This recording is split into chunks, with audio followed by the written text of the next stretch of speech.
Now, we come to another very controversial issue, which is in Islam, we have 2 women witnesses to equal 1 man. If we have a case, we need 1 male or 2 women. So this is injustice, right? This is injustice. This is inequality. How dare Muslims look down upon women and say that 1 male equals 2 women. But I'm here to clarify this. Okay? We have 5 places in the Quran, 5 locations, 5 places in the Quran that talk about witnesses in the Quran, and no specification of gender whatsoever. The Quran talks about witnesses but doesn't specify the gender of the witness. This means the witness can be a male or a female. The witness can be a male or a female.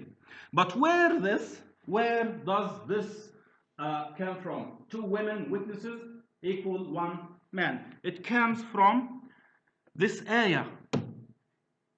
And this ayah constitutes the only exception to the general rule, which is males and females are equal. Men and women are equal in terms of testimony, in terms of giving, making a witness.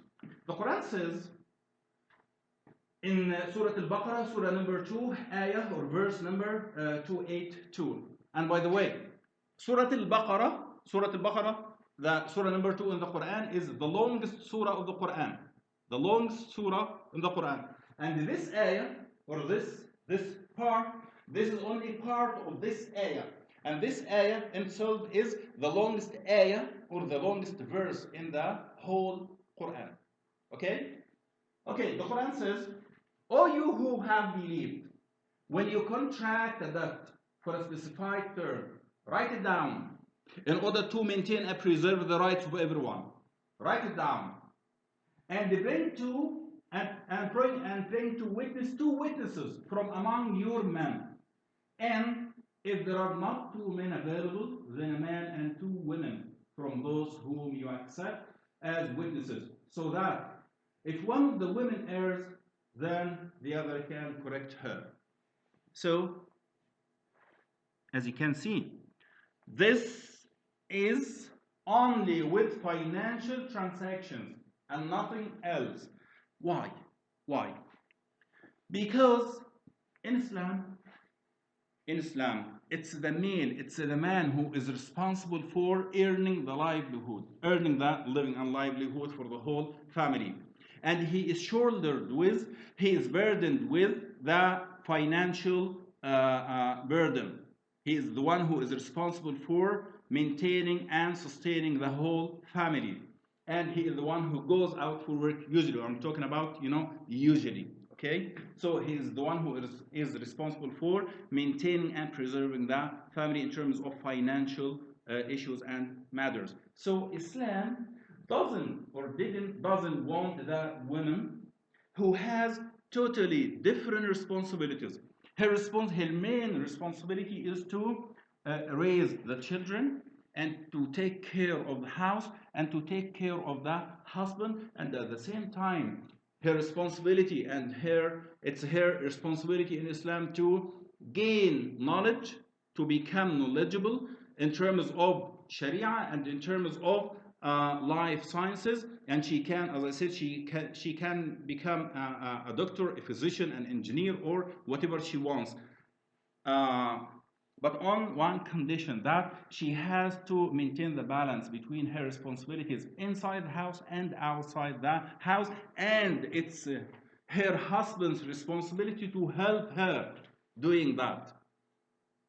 Islam is not just putting a great load on the woman and leave her on her own, tied with hands tied. No. Islam says she has all the right to do whatever she wants, and her husband has the responsibility and the duty to help her achieve whatever she wants. Okay? So, here from this ayah, we can understand that it's only financial transactions and nothing else. Let me prove this, or let me give you further details on this. Yes, these are three locations in the Quran, three other locations in the Quran.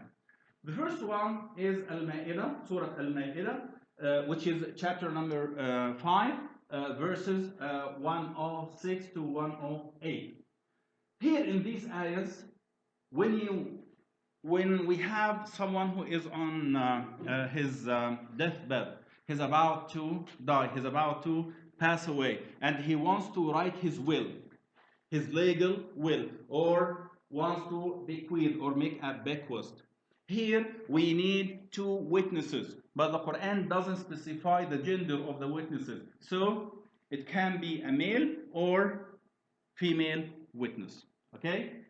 And here in Surah At-Talaq, Surah or chapter number 65, verse 2, husband desires to take his divorce back. Okay, when we have a case of divorce, and after, a week, a month, or 2 months, or even 3 months, if the husband and the wife, they want to reunite again, they want to get back to each other, they need to have witnesses. And the Quran here talks about these witnesses, and it doesn't specify the gender of the witnesses. They can be males or females. And also in Surah An-Nur, chapter 24, verse number 4, if someone, any person, accuses a chaste woman of committing adultery or fornication, for him to prove himself right, he has to produce or to bring 4 witnesses. And the Quran doesn't specify the gender of the witnesses here. They can be males or females. And if he cannot bring those 4 witnesses, he's gonna be lashed. With 80 lashes. Okay, because he accused chaste, innocent women. Here, look here, the same surah, verse number 6. If a husband, here we're not talking about anyone, we're talking about a husband. If a husband accuses his wife of, committing adultery or fornication, and he has no witnesses except himself, he goes to the judge, he goes to court and says that my wife has committed such and such, and the judge will ask him about his witnesses. He has to bring witnesses to prove him right? So if he cannot bring the witnesses, so his witness, his testimony, can be taken as a solitary evidence. And solitary evidence here is sufficient. He is to take oath 4 times that she has committed that thing.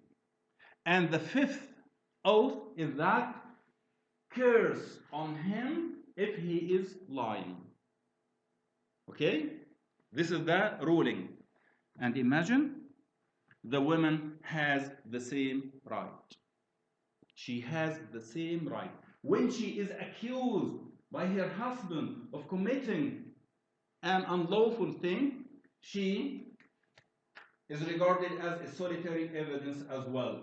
She too can be a solitary evidence in the same previous manner. She has to take oath 4 times in the name of Allah that she is innocent, she didn't do anything, and the 5th, she pronounced a curse on herself if she is lying. So here, a woman who is defending herself in such a case, she is regarded by Islam and by the Quran as a solitary evidence, and her testimony is fully accepted. So it is clear here that 1 female is equal to 1 male. It's only financial transactions. This is an exemption, this is an exception, and this is not the rule. Okay? Yes? So, I go to court, I say my wife has been unfaithful, I pronounce an oath 4 times, and the 5th time curse upon myself. Yes. And my wife's thinking, Yes. this is not true. And she swears an oath 4 times saying it's not true. Yes. And the 5th time a curse upon herself if she's lying. The judge says, well, you know, they're both saying that they're telling the truth. Yes. What do we do? What do we do? Okay. Islam didn't leave that. Islam says if they do that, so the judge has to separate between them. He divorces them, and they cannot reunite again in this prison life. And the one who is telling the truth, his reward is with Allah, and the one who is telling a lie, his punishment is with Allah. We as Muslims, we do not know the unseen. We do not know what is hidden in people's minds or hearts. So the only one who is capable of doing that is Allah subhanahu wa ta'ala, right? Is God. So it's only God who knows who is telling the truth and who is telling a lie. And it's up to him to punish them or to reward them. But as for us as human beings, the judge has to separate between them and pronounce them not husband and wife anymore.